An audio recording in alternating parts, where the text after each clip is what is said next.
you being with me here. Now, a statement has also come in from Iran that has sharply criticized the United States, accusing Washington of breaching commitments and betraying diplomacy.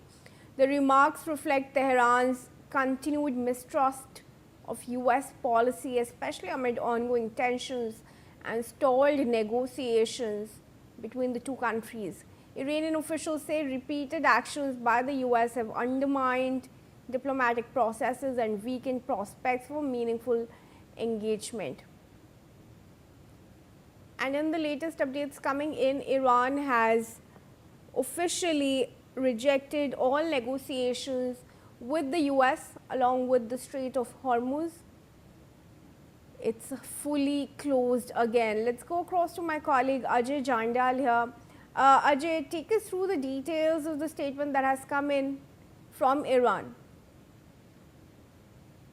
Once again says that they are not going to allow any ship, and they basically want to show the world that they have full control on the Strait of Hormuz, as the US has said that they have deployed the naval ships and they have done blockade over there. So this clearly indicates that the conflict between the two is going to, increase, because if both the countries will, behave like this, then definitely it is going to impact the ceasefire talks, which is expected to take place in next year or two. So this is a big thing, which basically was not expected, because when ceasefire talks were started, it is expected that they will go for the ceasefire talks, and during the second round of talks, something concrete was expected to come out. But when it is not happening, it means that this is going to be troubling for both the countries and definitely for the Middle East. Continue being with me. Now, moving ahead, there are some more details because Iran's central military headquarters has accused the United States of violating a ceasefire and carrying out what it calls maritime piracy in the Gulf of Oman. The statement claims US forces fired on an Iranian commercial vessel, disabled its navigation system and deployed armed personnel on board. Iran has warned that it will respond soon, marking a sharp escalation in already heightened regional tensions. The claims come amid ongoing reports of naval confrontations, and they have not been independently verified in full. Ajay, what more details do we have on this?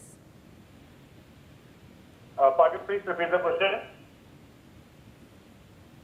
The navigation system allegedly disabled in this attack. Iran is issuing that statement that US personnel were on board the ship. Do we have further details on this? Yes, navigation was disabled, and this is basically what we can say, that it is,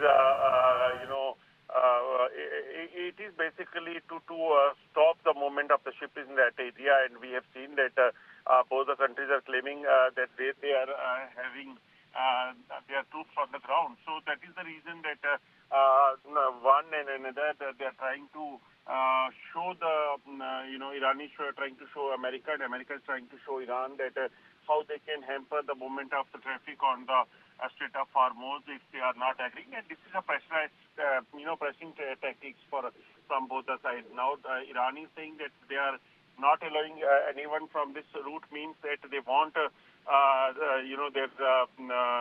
want to build a pressure on US before the talks, and if this will happen and this will work, then definitely the US will, react accordingly. In the past, we have seen that when Iran basically stopped the movement of traffic on the road, then the talks was started. So Strait of Hormuz was already, a major point for this ceasefire, and if it is going to happen again, then that has to be seen that whether America takes it lightly and they comes on the table of talks, or they are also going to oppose talks.